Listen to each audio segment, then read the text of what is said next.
Welcome to the Reclaim Leader podcast. I'm Jason Tucker. And I'm Jesse Skiffington. We're two pastors in the trenches who are passionate about church health for greater gospel impact. We share the ups and downs of ministry, strategies that worked for us, and some that didn't. Best practices and practical tools for church leadership. The goal, to help all of our churches flourish. Let's get started. See another sunrise, sing a little song. Hey everyone, welcome back to the Reclaim Leader. I love when we just can have friends come on and talk, although I wonder if it's a little dangerous. I don't know where the conversation is going to end up going, but we're so happy to welcome back Pastor David Kling. He's from Covenant Presbyterian Church in Huntsville, Alabama. And we were just talking about, I'd never been to Huntsville. I didn't know anything about it. And it is awesome. I loved it. Love the experience being there and love what David's doing at his church. And for those who've been listening for a while, you know that we had David on almost exactly a year ago. And in our Stories from the Trenches series, we were just talking about what's going on in people's churches. What are the struggles? What are the hopes? And David was kind enough to share with us then, which I thought was a great episode. So welcome back, David. Thank you so much. Love you guys. You're the best. Yeah, let's be real about Jason when he was talking about Huntsville. He's like, and I actually liked it. Okay. Actually, that's very New Jersey. I did. He was going in a little skeptical is what we were talking about there. But hey, keep those expectations low, and then I'll exceed them, Jason. That's good. That's good. Just right into the bus. But David, let's just do a little refresher on, in case folks missed that episode or kind of don't remember what we talked about. A year ago, you were kind of seeing definitely some light at the end of a long tunnel with the finances of the church. And The church had been through a struggle to, at one point, I think you had said it had almost closed or it was like in danger of that. And then how you guys kind of work through, just slog through paying off the debt and the Bibles that you guys had up front that you prayed for people to receive. Maybe just a quick snapshot of where you were about a year ago. Yeah. So it was I've been at the church now for 9 years, and we kind of hit major mission challenges during the pandemic, like so many churches. But a lot of the challenges we were facing came before that with a big generational shift. So like our founders are still with us, but they're in their 90s. So the church is, roughly 70 years old. And they had taken out a huge, massive building campaign to double the size of the facility and just make it perfect for youth and young families and children. But they took out a massive debt to do it. And so when I entered in, this whole 9 years I've been here has been under the cloud of a debt that took up, 25% of our operating budget. Mm-hmm. And so, I think the debt was $300,000 a year. And when we brought in the Unstuck group to consult with us and, kind of look at all the numbers, like the comment they made in our numbers was, we question your ability to run this ministry with how low your program expenses are. And so it's that push-pull of they knew they needed a larger facility. They had a vision and a dream to reach 500 people on a Sunday. They had to build a facility to do it, and they did it, but at a huge cost. That was just an overhang now for almost 20 years of carrying that debt. And so I've been here for the last 9. And in the midst of that, my call was really from the business world. So I left a job on Wall Street with a vision to bring renewal to Presbyterian USA churches, and specifically to see people come to know Christ as Savior who didn't know him before. And so to kind of visualize that as a church, I'm like, hey, we call ourselves an evangelical church, but we're not doing evangelism. Yeah. So what's a scorecard that we could put visually in front of us? And I just went out to Barnes & Noble and bought the 5 biggest Bibles they had. Not the best. Do you have any family-sized Bibles? Yeah, just like an enormous King James version, printed real cheap. They're cardboard, but they're enormous. And I laid them up. I said, hey, we don't know anything about these 5 Bibles, but these 5 Bibles belong to 5 lost sheep in our city. And we are going to pray for them every week until they receive him as Savior in our church. And when we baptize them, or when they give their life to Christ again after walking away, we're going to give them a Bible off the altar and say, we've been praying for you. Welcome home. And so we started that, and everyone's feeling all guilty because we're doing all this prayer, but the Bibles are gathering dust. And we're like, oh man, That what is do so we do? real, by the way. Yeah, for sure. It's like there's not a dry eye in the house over the idea. That's right. Right? Concept was great. Yeah. And then you're wondering, should we pivot? Like maybe one? And So it wasn't a week. It was, how long did it take? I think it was it might have been a full 2 years. Yeah. Yeah. I think we handed the first Bible off the altar, and I handed it to a woman who had grown up in the church, walked away, came back for her baby's baptism. Wow. And she was rejoining the church. So you have to redo your membership vows. And she had not been in church in years and years, probably since she was in high school. And we gave her that Bible. And I said, we've been praying for you for 700 days. Oh, Yeah. I love it.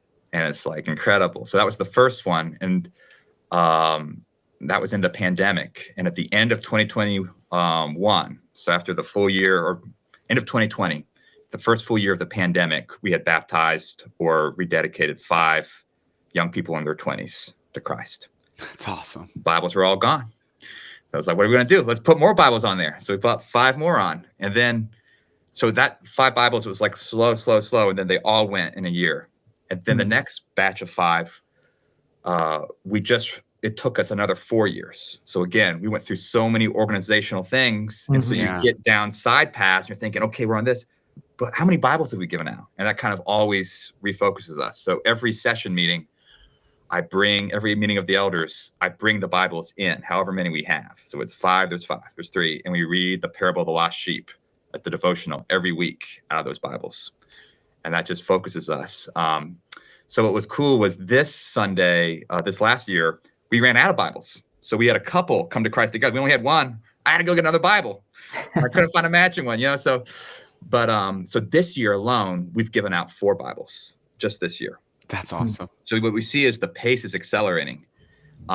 Listening to the Unstuck group, they have a number of how many visitors you need in a year. And so I've known how many first-time visitors we need in a year, and we've never hit that number. This will be the first year we've hit the actual number of first-time guests we need to really grow. But I'm skipping part of the story. So the big thing was we had this big debt. The mission is starting to spark, and we were running out of money about 3 years into the pandemic. And we literally had to go around the session table and say, okay, we have this mission for the lost. We know we need to grow to 500 people on a Sunday. We know we want to see these Bibles. We want to see people come to Christ. We know we need a certain staff to do it, but we're going to be out of cash in 3 months. Like, we got to go around the table and decide, are we going to try to pay off this debt because we can't afford the mortgage anymore? Yeah. Are we going to continue to pay staff so that we can keep doing the mission? And if so, is everybody here going to give the biggest gift in their lives? We're going to go for broke. And everyone went on the table, yes, we will go for broke. And then the next month, we had $3 million in debt. A $3 million check came in through the door as an inheritance from somebody that had passed away. Wow. And the crazy thing to me is that check, the commitment for that check, I think was made in the 1990s. It was a charitable remainder trust. Wow. From somebody that had sold their business. Talk about God's timing. Oh my gosh. It's irrevocable. Yeah. So once the gift is made in the 90s, you get a tax benefit, right? And then the gift doesn't go to the receiver until you pass away. And so that was all the Lord's timing. So the Lord knew that we had made that commitment to the vision when we had nothing. It was like Abraham holding the knife over Isaac. Yeah. So, are you going to go through? And then God said, wait a second, I got a different plan here. And so we got that $3 million check. And so we've basically, now we're a debt-free church. And I was just sharing before the podcast, the irony is then it's still Sunday the next week. Yes. That's right. Yeah, sure is. So it feels like the Bible where, people of God are always getting into trouble, and God gets them out of trouble, and then they get into some more trouble. And so that's kind of the way the year's gone. So. Wow. I remember when you're kind of telling that story about getting out of debt, and when we were in that part of the conversation, when you and I were talking, gosh, like 2 summers ago, your shoulders just kind of like your whole, you could just tell what a weight that was on the congregation. But here's why I think this is so important, David. it's to remember that when we decide together that we're going to partner with God to reach the lost, we make room for God to do what he's been waiting to do. Mhm. Wow. And that's exactly what's been happening in your church. Yeah. That's exactly what's been happening in your church. And that's, messy as it all is, right? I mean, my goodness, it couldn't be any messier. Just slogging away and trying to, there's so many things conspiring against forward movement. But it's a reminder that it's not just about we're not just best practicing our way to healthy churches. We're relying on the supernatural way of the Holy Spirit. And that's just cool. It's sort of like how the growth happens in fits and starts. There was a long season, and then it was fast, and then it was slow again, and then it was really fast. And then, how do we just align ourselves in such a way that we are faithful partners at any given moment to what God wants to do? Yeah. And I see that in Covenant Press. I do. Well, thank you, Jason. And I think it's living in that tension between the vision that you see and you feel God's calling you to, and then the reality that it's not there yet. Yeah.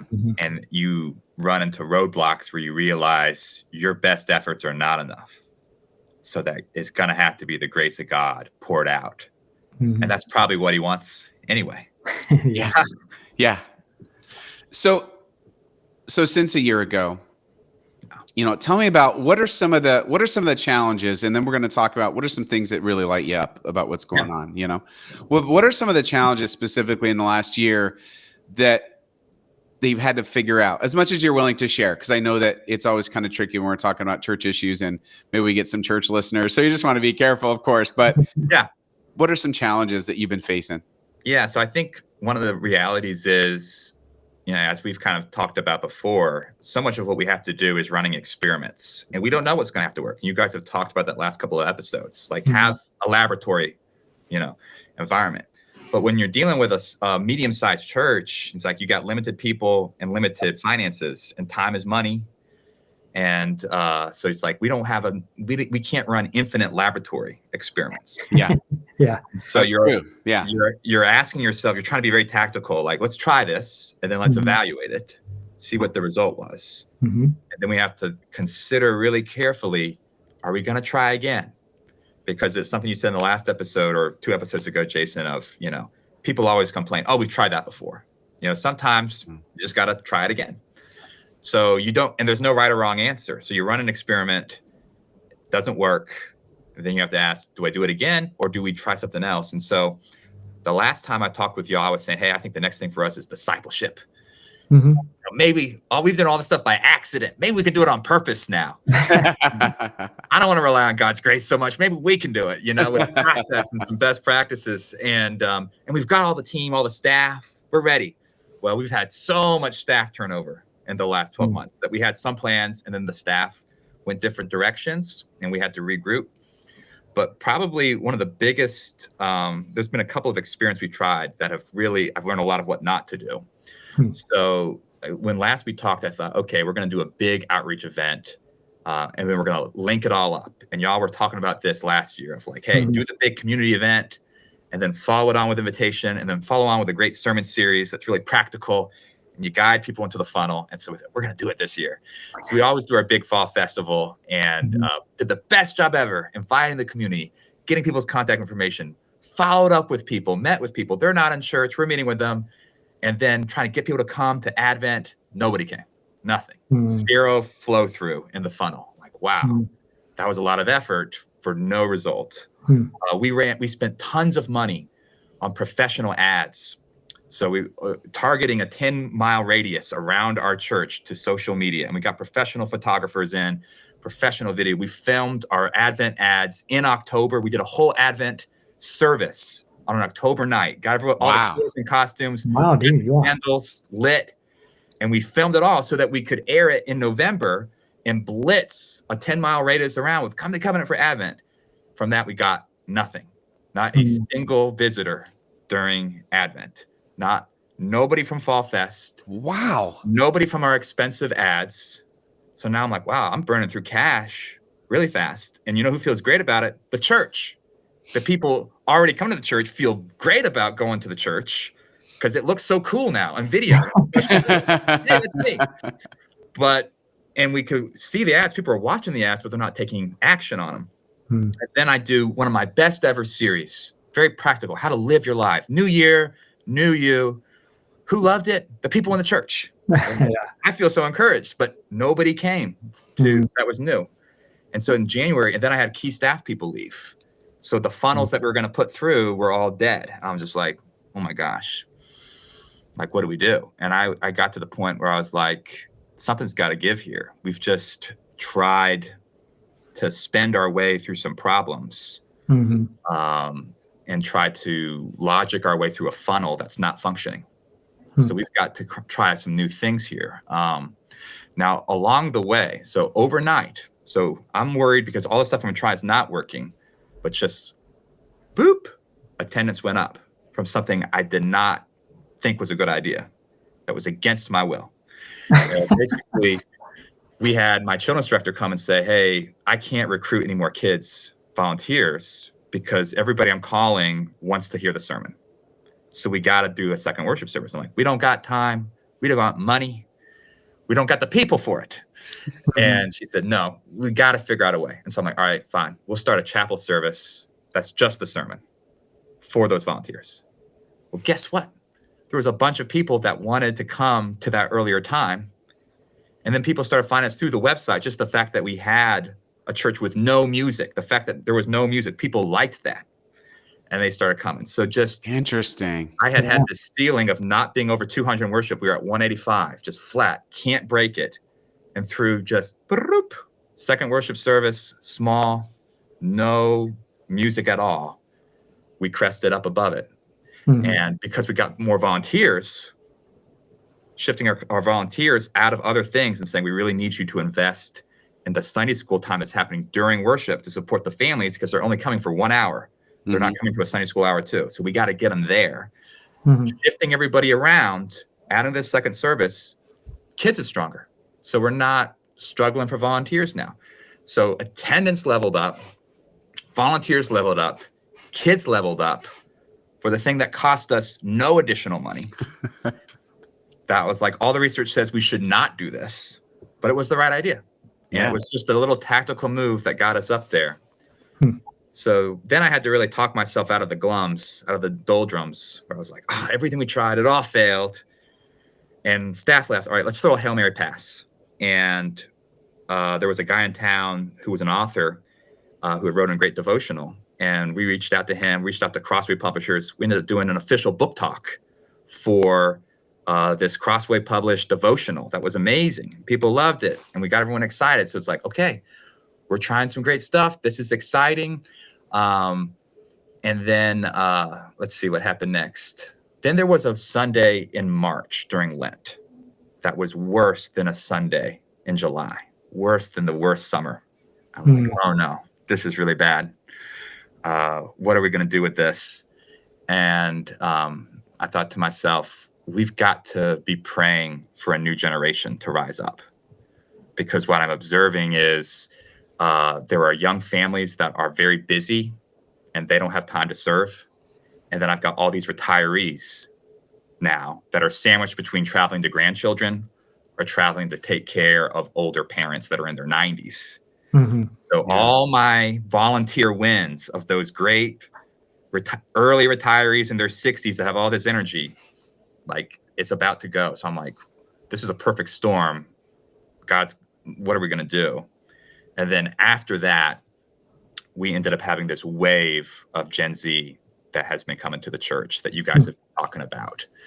And it was just, again, this incredible answer to prayer that has happened. So there's been kind of these ups and downs, highs and lows. We hosted Sandra McCracken. It's another Hail Mary pass that worked. You got a high percentage on Hail Marys. I'm just saying. You're slinging that ball around the That's not field. usually as high percentage as that. They keep working. And then I keep looking back in the rearview mirror and like, wow, that was a lot of fun. Did it get us the result we were looking for? Sure. Yeah. And pretty much no. So we have to be always sensitizing to, like, great ministry is happening along the way. Mm-hmm. We're trying to be tactical and smart, and then sometimes just saying, hey, it doesn't make sense, but Sandra McCracken can come. So, like, let's just go do it and let's see what happens. Yeah. Mm-hmm. And we've done a couple of those things where it's like, wow, if we had known what was about to happen to us the next month, we would not have made that financial choice. Yeah. But we did it. So let's, have fun with it. David, And I wanted to go back. I want to ask two questions about, when you were trying kind of the pathway approach and you were linking those things together and you felt like it didn't work. Really two questions. One question is, did you get any feedback at all or sense as to why it didn't work? Were there any anecdotal anything, or was it just absolute crickets as far as not working? And what I mean not working is your specific goal to reach new people. Yeah, I appreciate that question, and thank you for interrupting my long rabbit trail. But it's good stuff, though. It became clear to me that it's like we're trying to push a rock up a hill rather than chase a rock down the hill. Yeah, and trying to persuade people to do something they don't want to do is not where it's at. Yeah.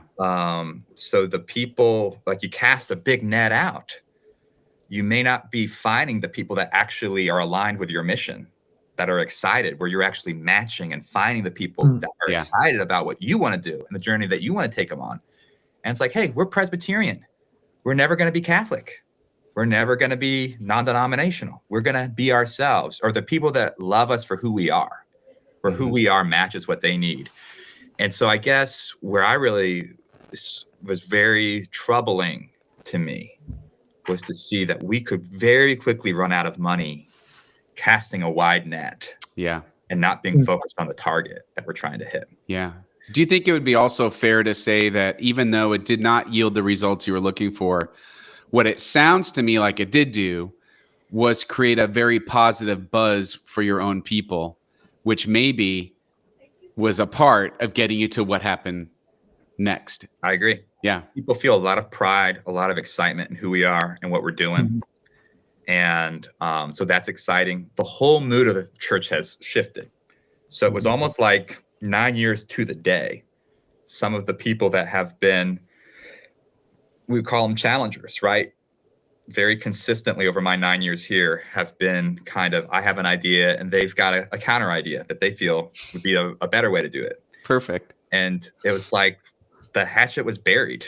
And it was like this weird, I had this weird, so right when the Gen Z pop happened through really social media, so we can go back to that in a minute. Yeah. This older generation too really softened. So there was something, I think, in me being there 9 years, people saying, wow, look at all this great stuff happening. There's a sweet spirit now. Yeah. So I think I probably had a 30-day period in the last 12 months that was just fun. I was like, my gosh, this is wonderful. What a delight.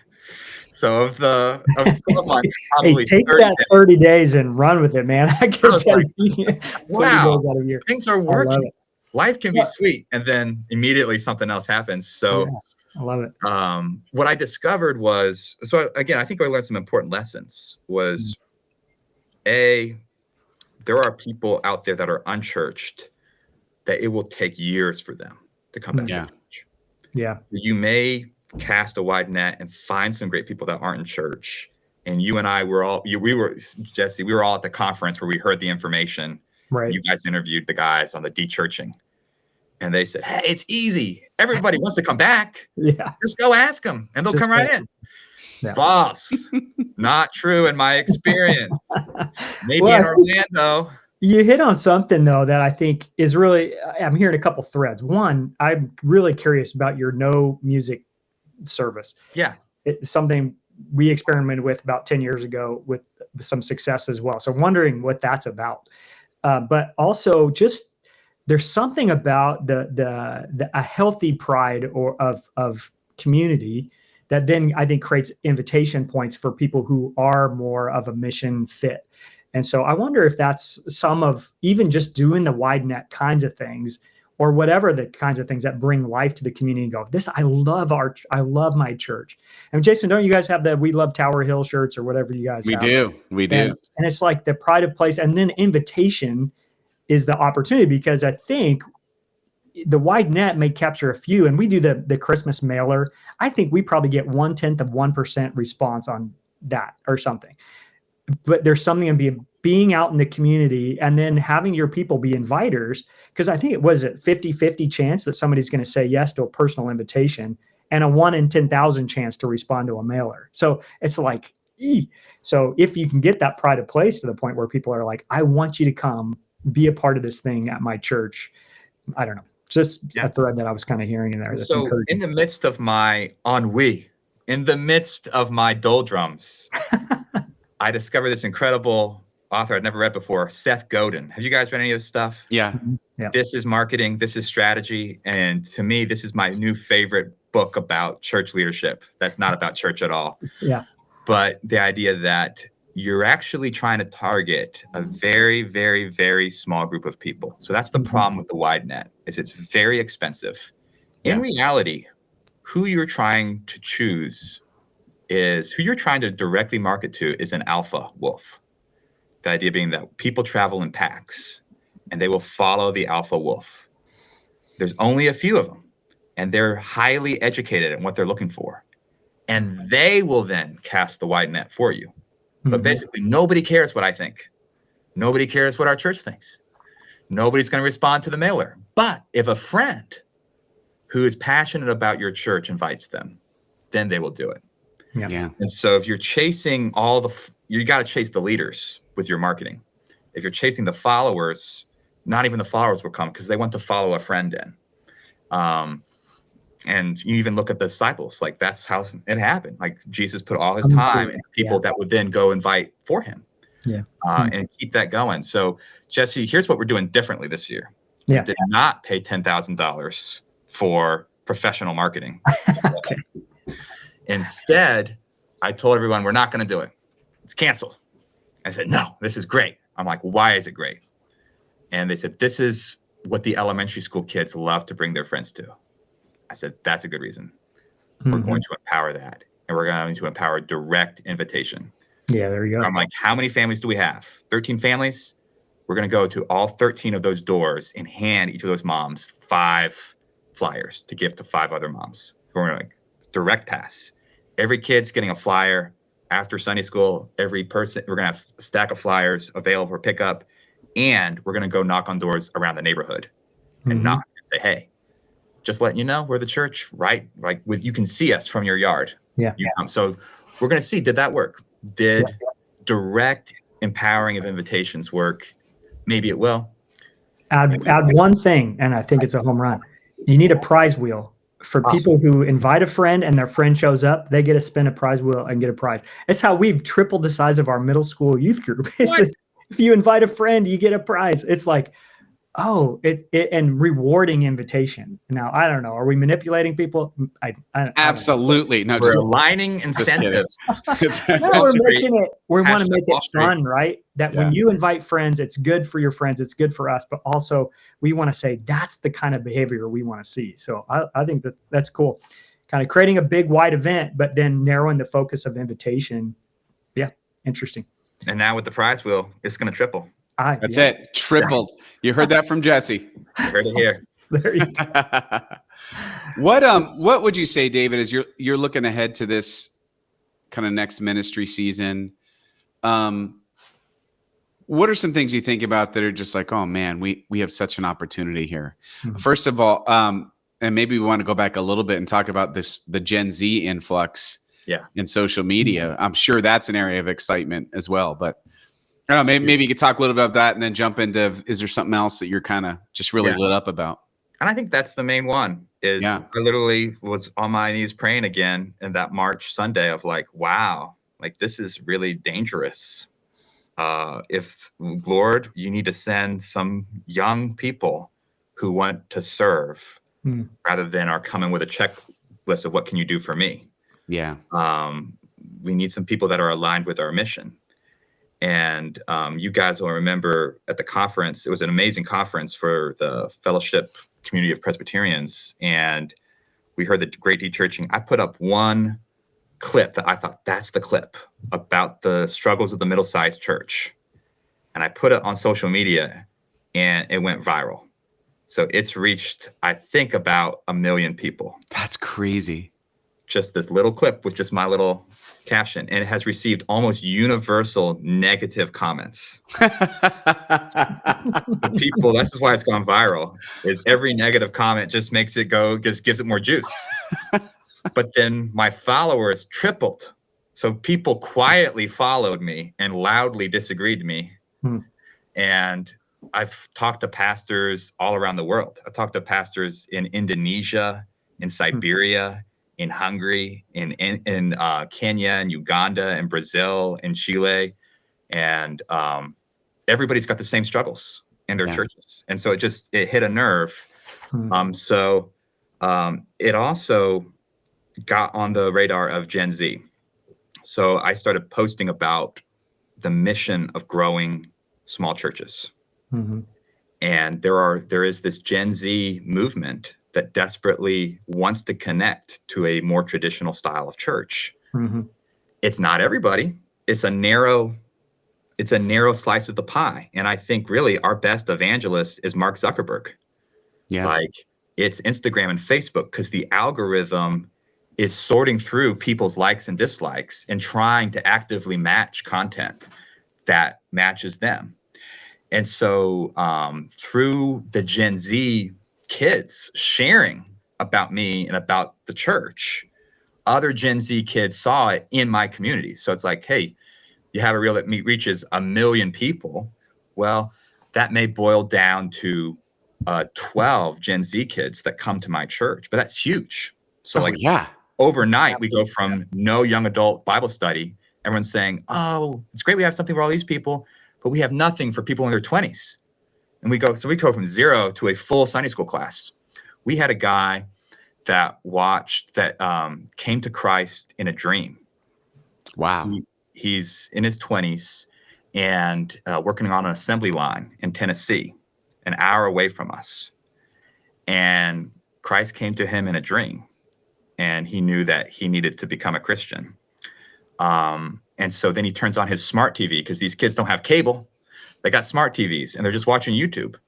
One of the kids had been watching the Redeemed Zoomer videos about being Presbyterian. So he's like, oh, I got to be Presbyterian. And Redeemed Zoomer has a map of recommended churches. And there were 2 that were within 1 hour drive. And we were one of them. And he drives an hour to church every single week to be part of our church, because the algorithm precisely matched him to us. So on the 4th of July, we baptized him and gave him a Bible off the altar. And, his life has changed because of the social media. Yeah. Talking to each other and listening. We have a young adult who's helping us with social media, and she keeps insisting that I get on TikTok, and I'm just like resisting with everything that I am. But I need to rethink it. And one of the reasons are, I think she was trying to explain that TikTok, for example, it will hit people in your specific area. So there's like a geographical function of it that does reach. So you post things and it does reach within your geography, people that you're trying to reach. And it's so funny, because when we think of like doing the big event with the wide net, that net's nowhere near as wide or as effective. This is the new wide net. Yes. And yet it can be a more specific net that we can dial in for each group that we're trying to reach. So, I mean, I think that's a wonderful example of that. So I go from nothing to 12. Now, part of it too was I had the Seth Godin Alpha Wolves that took a year kicking the tires, visiting every Presbyterian church in town, very discerning. And when they joined for us. They joined to serve. They joined to be part of a movement. Yeah. And once they were there, all these followers are willing to come. So it's like finding those first 2 super hard, and then the next 10 easier. But I took all 12 of them out to lunch after a Sunday, and I said, what can we do for you guys? Like, what do you want? And they just want to know, we just want to serve. How can we serve? Give us the hardest jobs and we will do them. And, my total number of givers is up for the year, way up. I think it rose by 18%. Wow. The budget is flat, but the number of givers is up because all these young people are joining, and they're joining with a mission. So it's totally an answer to prayer, and it needed to happen, and it is happening. And so you just have to be like, wow, God, you have a plan for us, and it's so great. So that would be the big win. And what I'm really excited about, and it's what you guys have been talking about, is how do we get more focused around sharing content with people that are distant from Christ? Yeah. And I've heard so many people talk to me about, after the death of Charlie Kirk, this openness that is now there, people exploring the ideas of faith that was already there, and now it's just accelerating. So we have to be sharing content about why be a Christian, why believe in God, why read the Bible, what is this, how do you visit church?